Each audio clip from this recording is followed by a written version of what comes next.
만약 한순간에 서양의 역사책에서 지워진다면 지금 우리가 사는 세상은 어떤 모습일까요? 우리는 흔히 서양의 세계를 주도하는 것을 당연한 상식으로 여깁니다. 하지만 역사를 조금만 비틀어 보면 그것은 필연이 아니라 아주 우연한 사건들의 연속이었음을 알게 됩니다. 실제로 14세기 유럽을 휩쓴 흑사병은 유럽 인구의 3분의 1을 앗아갔습니다. 만약 그때 균이 조금 더 독해서 유럽 인구의 99%가 사라졌다면 어땠을까요? 우리는 말 그대로 서양 없는 세계에 살고 있었을 겁니다. 킴 스탠리 로빈슨의 쌀과 소금 시대는 바로 이런 상상에서 출발합니다. 서양이 사라진 후 700년, 빈 캔버스가 된 세계 지도 위에는 과연 어떤 그림이 그려졌을까요? 그리고 이 거대한 사고 실험은 오늘날 AI 시대를 살아가는 우리에게 어떤 섬뜩한 힌트를 던져주고 있을까요?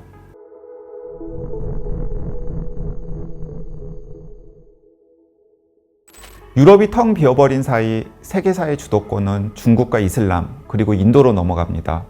우리가 아메리카라고 부르는 신대륙은 콜럼버스가 아니라 중국의 배들이 먼저 발견합니다. 아메리카가 아닌 전설 속 신선의 땅 잉조우가 되죠.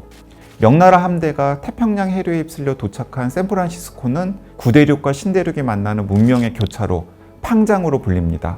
과학혁명은 어디서 일어났을까요? 영국이 아닌 17세기 중앙아시아의 사마르칸타에서 일어납니다. 이슬람의 연금술사들이 진공 상태를 만들고 만유인력을 발견합니다. 산업혁명은 인도의 트라반코르라는 도시에서 꽃을 피웁니다. 심지어 가장 진보적인 사상인 사회주의와 페미니즘이 싹튼 곳은 중국의 간수성입니다. 이슬람과 중국 문명이 공존하는 그곳에서 인류가 나아가야 할 평등의 가치가 탄생하죠. 그렇다면 우리가 알던 유럽은 어떻게 되었을까요? 유럽은 서아시아와 북아프리카에서 넘어온 이슬람 사람들의 땅이 되어 있습니다. 하지만 우리가 아는 풍요로운 선진국이 아닙니다. 아시아와 신대륙에 비해 발전이 더딘 가난하고 낙후된 변방으로 묘사되죠. 상상만으로도 기막힌 반전 아닙니까? 참으로 긴 전쟁이었다. 중국과 이슬람 제국이 세계의 절반을 두고 싸우는 동안 도시는 몇 번이고 이름을 바꾸고 깃발을 바꾸었다. 오늘 황제는 새로운 위대한 원칙을 선포했다. 이 원칙이 1000년 동안 제국을 지탱할 것이라 했다. 1000년이라. 전선에서 가까운 뒷골목, 한 병사가 벽에 기대앉아 손을 내려다보고 있었다. 손에는 전리품 대신 배급받은 쌀 몇 알이 쥐어져 있었다. 내 삶은 다음 출정 때까지 버티면 다행인 건데 위대한 원칙이 정말 1000년을 버틴다 해도 내 몫은 아마 이 쌀알이겠지. 손가락이 조금 떨리자 쌀알 하나가 손 사이로 빠져나와 돌바닥에 조용히 떨어졌다. 위대한 원칙은 1000년의 무게만큼 무겁고 그 속을 떠도는 한 사람의 삶은 방금 떨어진 쌀알만큼 가볍다.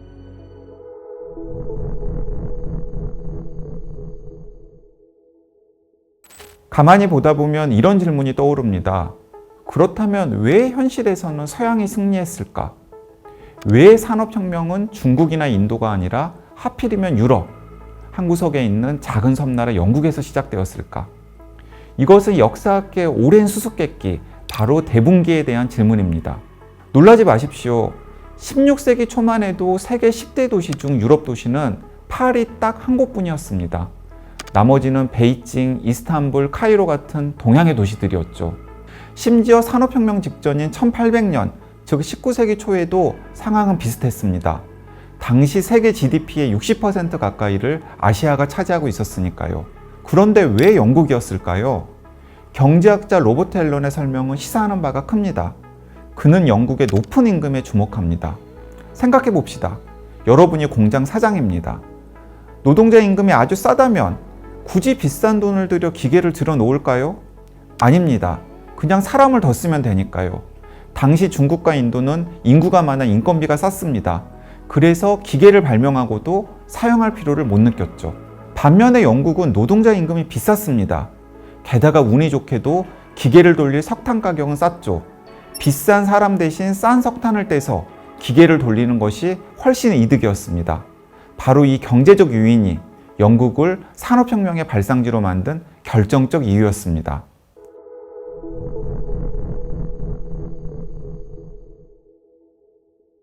자, 이제 이 논리를 21세기로 가져와 봅시다.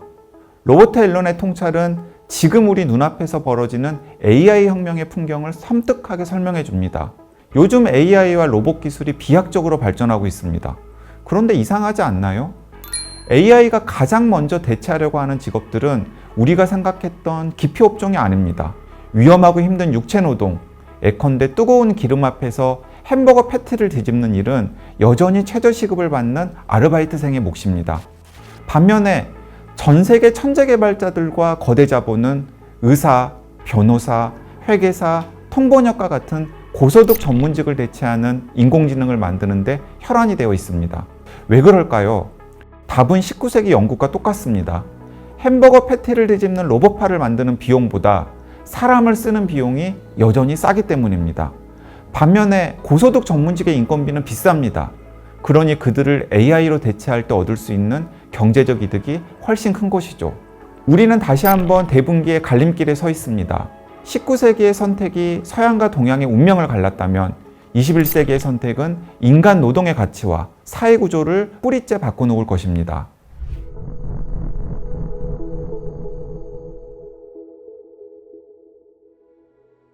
역사를 다시 쓰는 SF, 쌀과 소금의 시대가 우리에게 주는 교훈은 바로 이것입니다. 지금의 이 체제, 서양 중심의 역사, 그리고 자본의 논리는 결코 필연이 아니다. 킴 스탠리 로빈스는 우리가 당연하게 여기는 세상이 사실은 수많은 우연과 선택의 결과물임을 보여줍니다. 동양이 산업혁명을 주도하지 못한 것이 능력의 문제가 아니라 선택의 문제였듯이 지금 AI 기술이 나아가는 방향 역시 정해진 운명이 아닙니다. 그것은 우리가 어디에 투자를 하고 무엇을 효율로 정해야 하느냐에 따른 선택의 결과일 뿐입니다. 로빈스는 이 거대한 대체 역사 소설을 통해 묻고 있습니다. 과거가 우연이었다면 미래는 우리의 선택으로 바꿀 수 있지 않을까? AI가 의사를 대체하고 로봇이 예술을 하는 시대. 우리는 그저 기술의 흐름에 떠내려갈 것이 아니라 질문해야 합니다. 우리는 어떤 기술을 원하고 어떤 미래를 선택할 것인가? 서양이 지배하는 역사가 필연이 아니었듯이 과학기술이 지배하는 미래 또한 우리가 쓰기에 달려 있습니다.